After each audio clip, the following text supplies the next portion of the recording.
right. Good morning and welcome.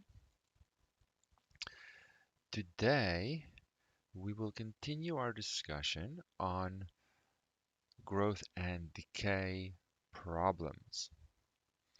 Let me just check if my stream is working here. Everything seems good.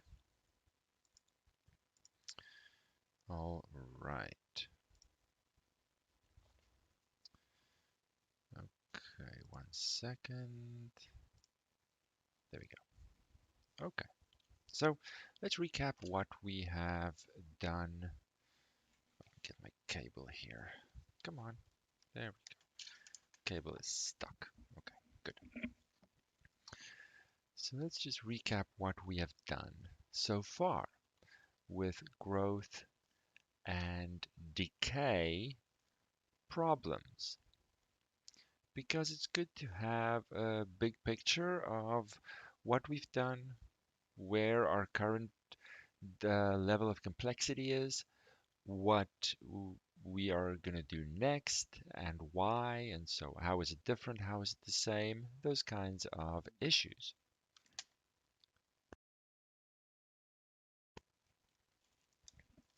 So if you remember, we started with our basic exponential, whoopsie, there's an I missing in there, growth.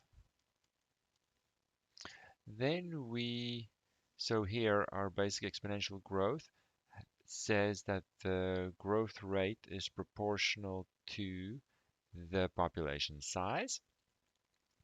Then we had a look at radioactive decay problems, where we saw that the differential equation looked exactly the same, except we were going to go down. K was negative in this case. K is positive in this case. Positive growth constant. K negative decay constant. But the rate of change was still proportional to the amount. Population size, amount left. It had the same look and therefore the same solution process and the same function that we had to analyze to answer our word problems. Then we said, okay, well, let's look at exponential growth, but understand that there are space limitations involved. That if I put fruit flies in a jar, eventually they're going to run out of space. And that affects my growth rate. So we looked at a different version that said that the growth rate is proportional to how far away the population is from that capacity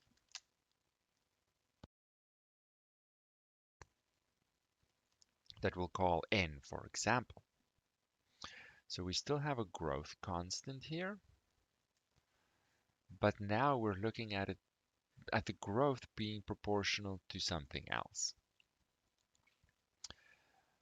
And we saw that in comparison to the basic exponential growth, we now had a situation where we had a capacity line, and I start with my initial population and it's going towards that capacity, but it'll never get there. The closer it gets, the slower it grows. So let's put a pin in the pros and cons of 1 and 3, because it seems like together they are the ideal situation. Initially, thing, the things that grow, whatever the specific topic is, bacteria growth, fruit flies, goats in a field, whatever that may be, they don't have any care for capacity in the beginning. They're so far away from it. So the exponential growth would be very similar to basic exponential growth.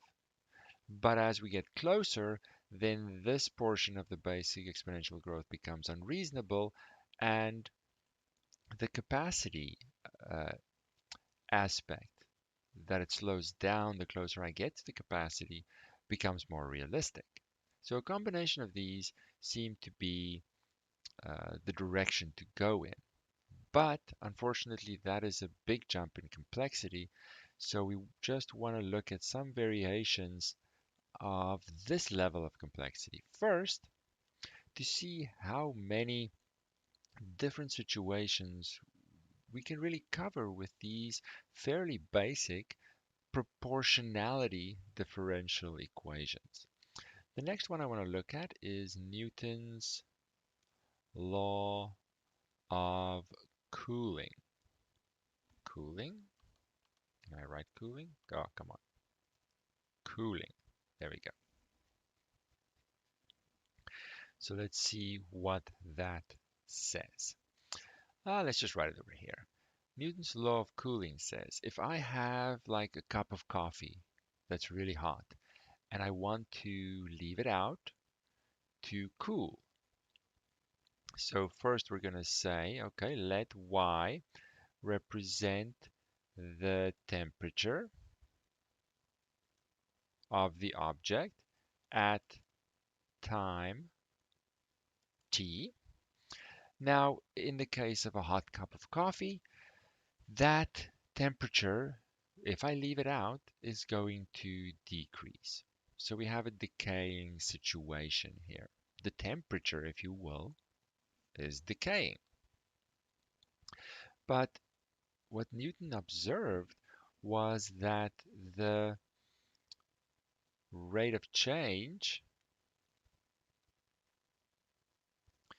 was proportional to the difference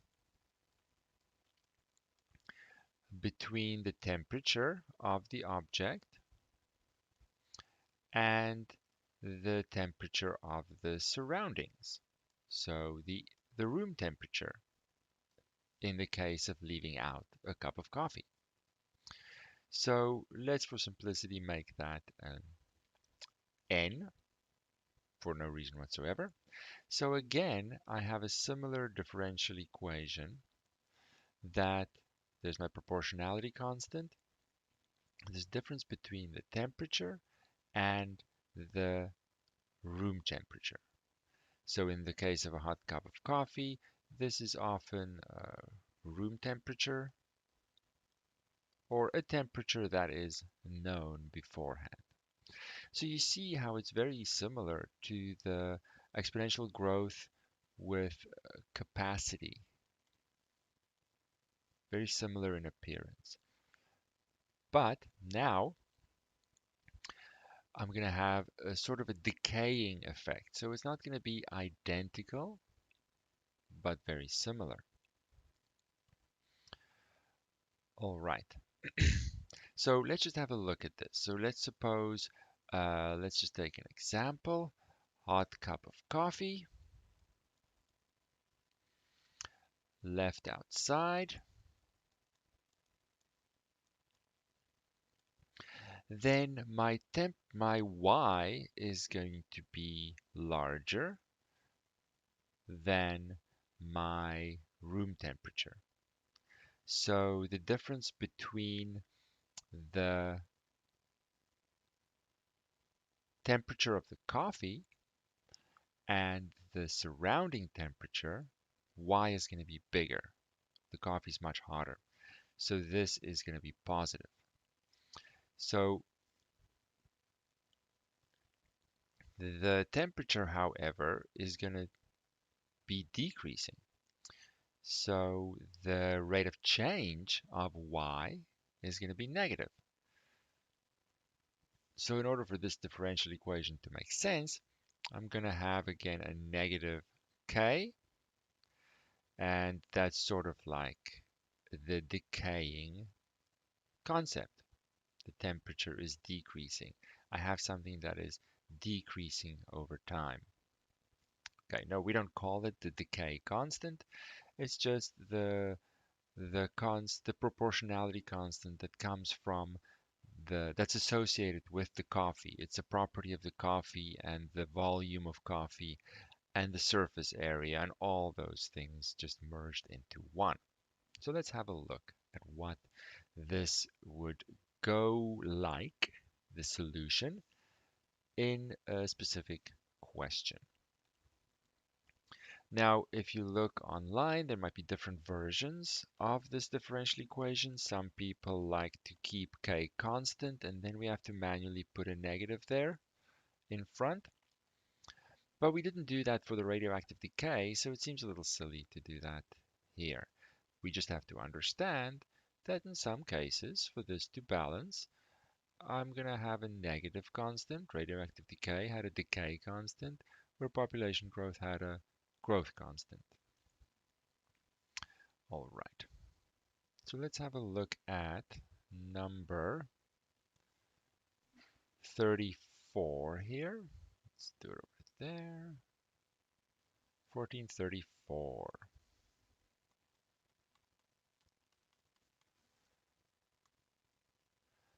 You are cooling a turkey that was taken out of the oven with an internal temperature of 165 degrees. After 10 minutes of resting the turkey in a 70-degree apartment, the temperature has reached 155. What's the temperature of the turkey 20 minutes after taking it out of the oven? All right, so we have our surrounding, our ambient temperature of 70 degrees, and our initial temperature is 165. Time seems to be in minutes. So let's say here, Y represents the temperature of the turkey at time t, and that would be in minutes. Then my rate of change, according to Newton's law of cooling, is going to be the temperature of the turkey minus the 70 degrees surrounding temperature. And my initial temperature was 165.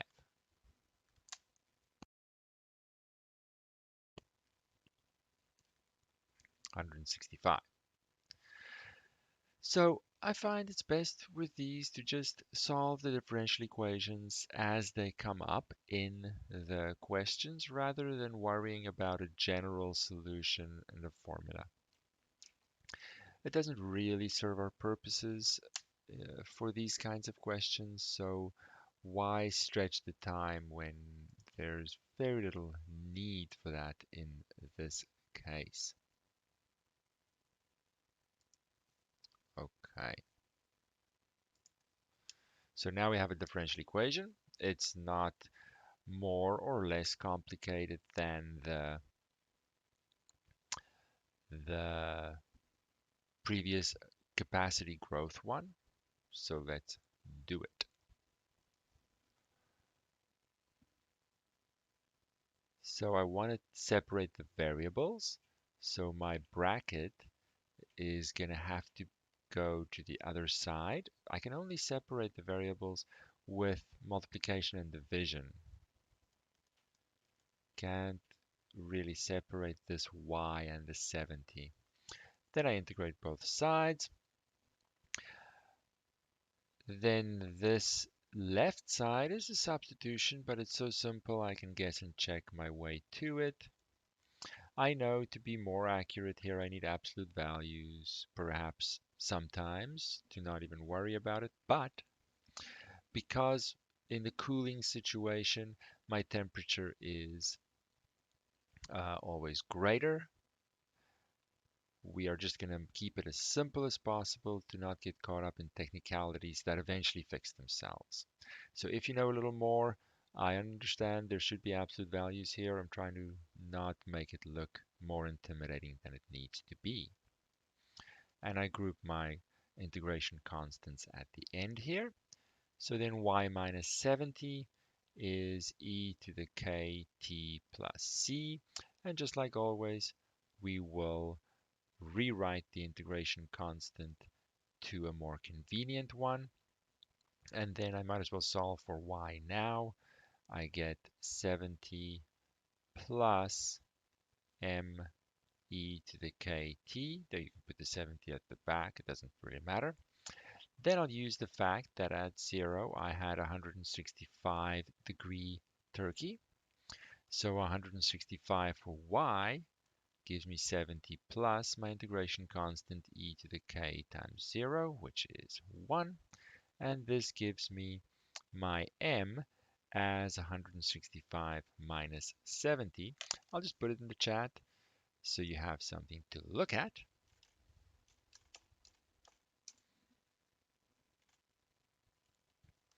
And it is, of course, 190, not 195, just 95. So where are we now? So we have our function of time, which is 70 plus 95 e to the kt.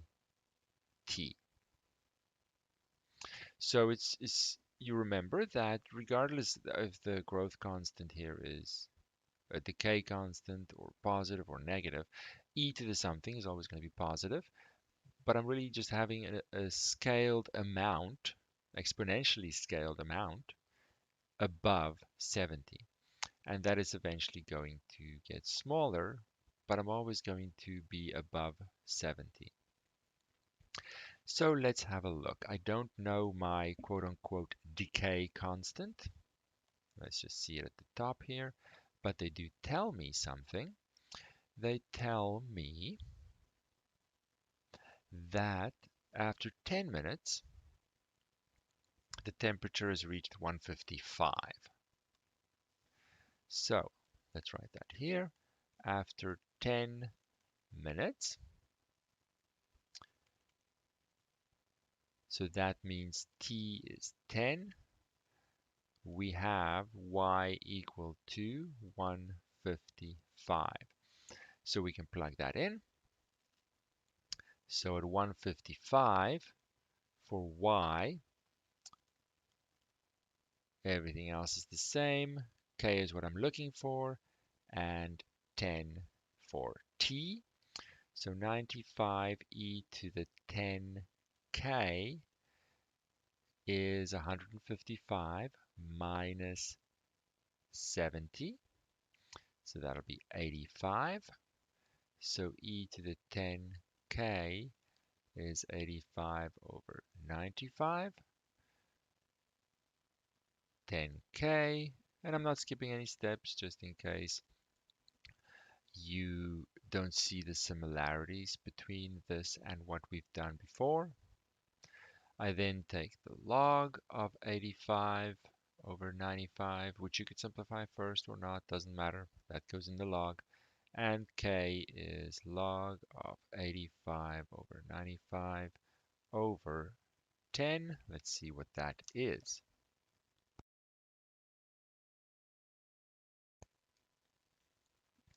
Let us see. We'll ask MathBot for some help.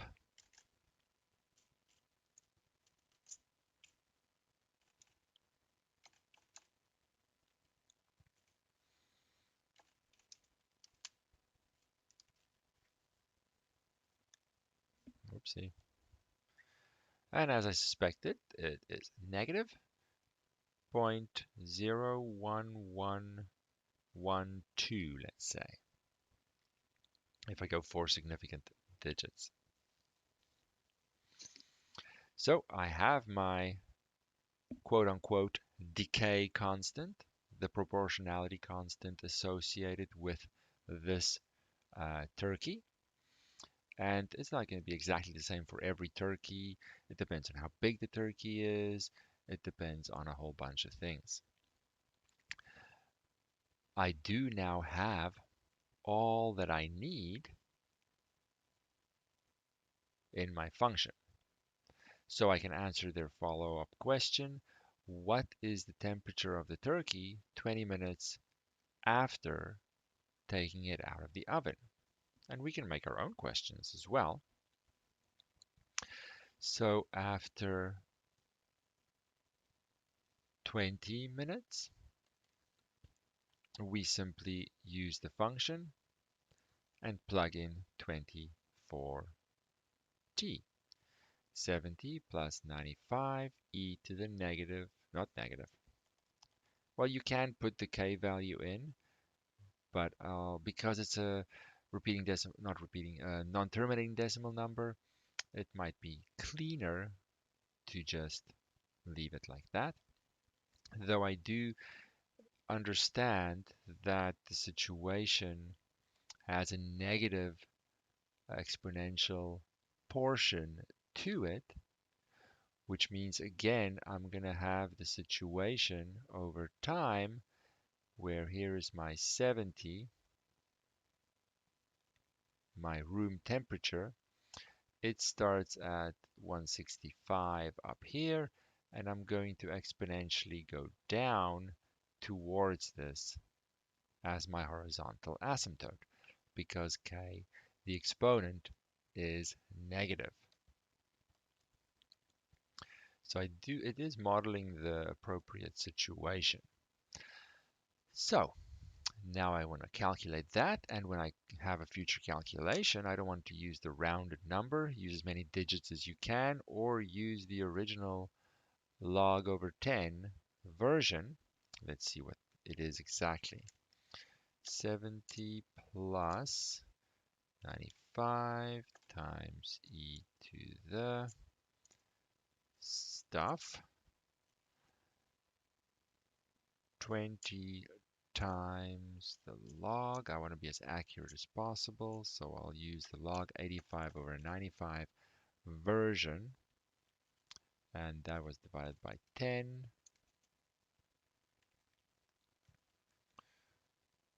Like so. And I get an answer of 146.05. So after 20 minutes, it'll be approximately 146 degrees. You could say, if I leave out the turkey, how long before it's going to be a little bit too cold to eat? Let's suppose at 130 degrees, it's not enjoyable anymore. So we could say, I want to give my guests a time window, and when it's too cold, when it's cooled down too much, then uh, I need to be done with my whole meal. So when will the temperature be, let's say 130? That's going to be how long I have for this meal. But it's a simple calculation for us. We want to have a y value of 130. We then want to solve for time. And I know my k, right? I write the k, but I remember that I know it whenever I need to. So I'll just go a little faster here because I'm running out of space. We could say, well, 130 minus 70, that is 60. So 60 over 95. So kt will be natural log of 60 over 95. So t is what I'm trying to solve here. Log of 60 over 95 over k. Let's see what we get.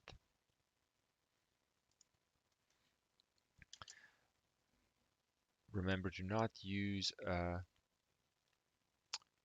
k value that is rounded too much or at all. So log of 60 over 95 divided by, now we could use our most accurate k, which is up there on the screen, log of 85 over 95. I could have simplified that, but that's too late for that now. Like so. And what do we get? 41-ish minutes, 0.32. So that'll be in minutes. So if I take my turkey out of the oven, 41 or so minutes approximately later, it's going to start getting a little cold, and my guests might not enjoy it. Now, they might not be able to eat it right away either, something in the middle, but at least I have an idea of my time window. So interesting things like that can be done, especially if we read other questions. Like there was one about coffee. Mm, so here, according to experienced baristas, the optimal temperature to serve coffee is between 155 and 175. Suppose coffee is poured at a temperature of 200, which will burn my mouth, and after 2 minutes in a 70-degree room, it is cooled to 180. That extra information gives me an idea or gives me a way to find the cooling constant, let's call it, for this specific situation. When is the coffee first cool enough to serve? When is the coffee too cold to serve? They need to know these things. Otherwise, the customers are going to be unhappy. So let's have a look at this one, which is number 136. I don't need to split this over 2 pages here. It's still just Newton's law of cooling. So it's very similar, but perhaps something that we can identify with as being quite practically relevant. So 1436. So we're going to, of course, have our function variable represent the temperature at time t, not 6, t. Now, how am I measuring t? Let's just have a look here. Optimal temperature between these two. Okay, sure, that's going to come up later. Coffee is poured after 2 minutes. So let's count in minutes. Minutes. Then my coffee is going to cool at a rate that is proportional to the difference between the coffee temperature and the room temperature, which is 70. What is the initial temperature? They say it is 200. So 200 degrees, the initial coffee temperature. Now, I go through the motions and solve this differential equation. It is identical to the previous one, which is perfect practice. Separate the variables, then antiderivatives, which are fairly straightforward by now, I would hope. Kt plus integration constant. Y minus 70 is therefore e to the kt plus c, rewritten to a nicer integration constant. I have my general solution or a version of it, and then initially I have a temperature of 200. So 200 for y, everything else is the same, and t is now 0, making this a 1.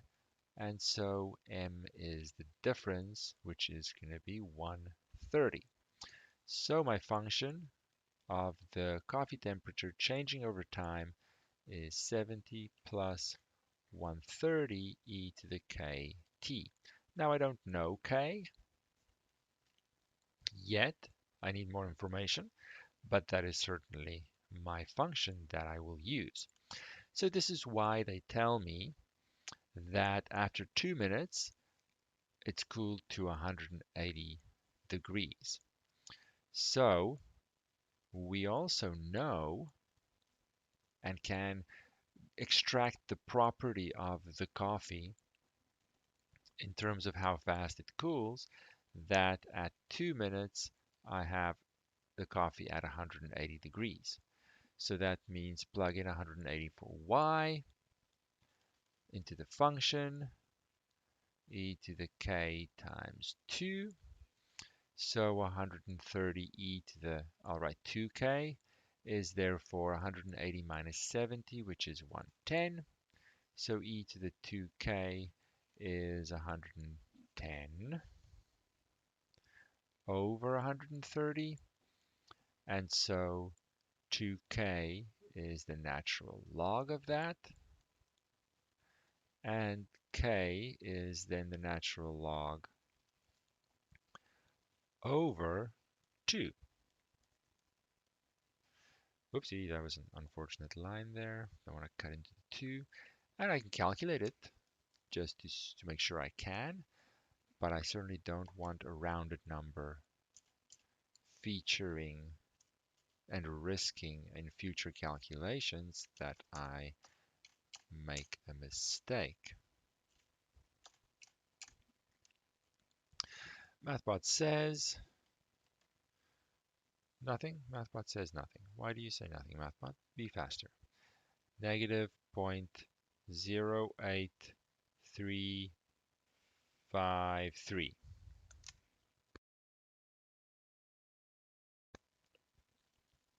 All right. Now I know my function. That will go in there whenever I need it to. Let's see what they say.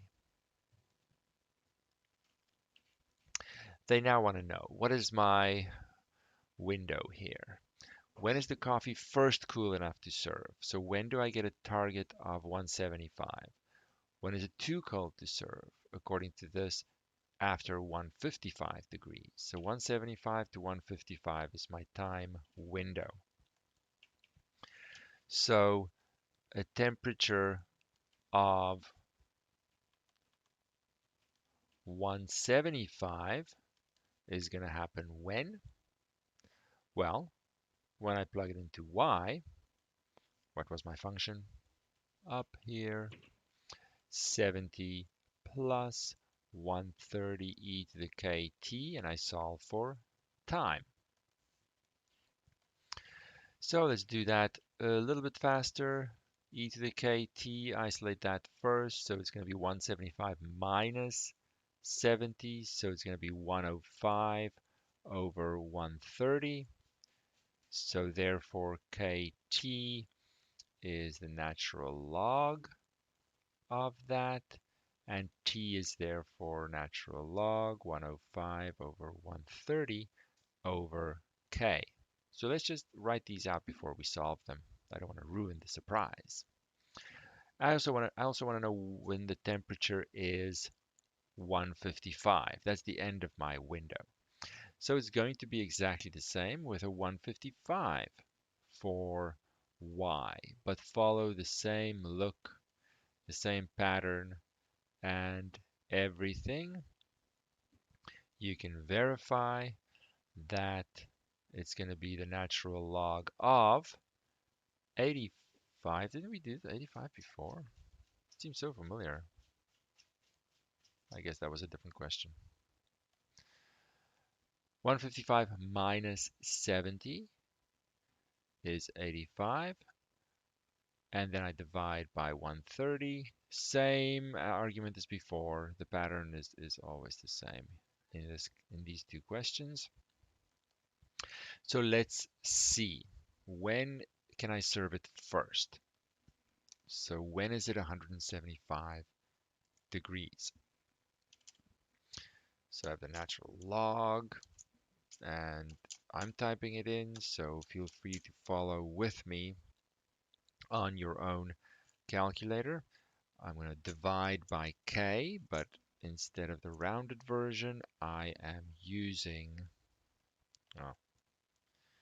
my k up here.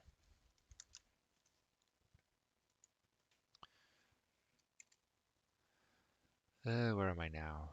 Log for the numerator. Then I'm dividing by k, and k itself has a log function in it, 110 over 130. And then that k is divided by, or that numerator in k is divided by 2. See what we get here. We get 2.5 6, let's say, and that's going to be minutes.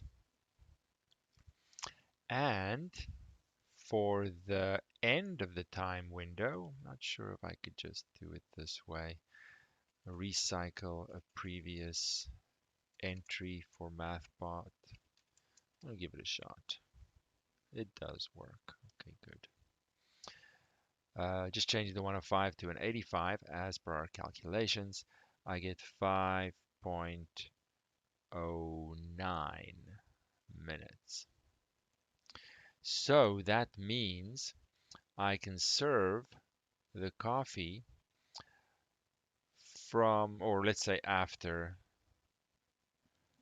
2.5 minutes, approximately 2.5 minutes, but before 5 minutes after it was created, approximately, of course. Ah, approximately. My P's are always so weird. Whatever. So we get the idea. So very practically relevant